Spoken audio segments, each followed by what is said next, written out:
یہ اللہ تعالیٰ کا خاص کرم اور احسان ہے کہ بدی کی سزا بدی کے برابر ہی ملے گی، لیکن نیکی کا اجر بڑھا چڑھا کر دیا جائے گا، دگنا، 4 گنا، 10 گنا، 700 گنا، یہ اللہ تعالیٰ اس سے بھی بڑھا کر دے، کیونکہ وہ مالک ملک اور مختار کل ہے۔ اس دن کسی کے ساتھ زیادتی نہ ہوگی اور کسی کی حق تلفی نہ کی جائے گی۔ یہ اللہ کا وہ عظیم احسان ہے جس کا ذکر اس نے سورہ انعام کی آیت 160 میں کیا ہے۔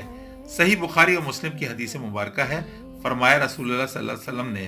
تمہارا رب رحیم ہے، جو شخص کسی نیک کام کا صرف ارادہ کر لے، اس کے لیے ایک نیکی لکھ دی جاتی ہے، خواہ عمل کرنے کی نوبت نہ آئے۔ پھر جب وہ نیک عمل سر انجام دے دیتا ہے تو 10 نیکیاں لکھ دی جاتی ہیں، اور جو شخص گناہ کا ارادہ کر لے مگر اس پر عمل نہ کرے تو اس کے لیے بھی ایک نیکی لکھ دی جاتی ہے، اور جب وہ گناہ کا عمل کرتا ہے تو 1 گناہ لکھ دیا جاتا ہے، اور وہ بھی سچی توبہ سے معاف ہو جاتا ہے۔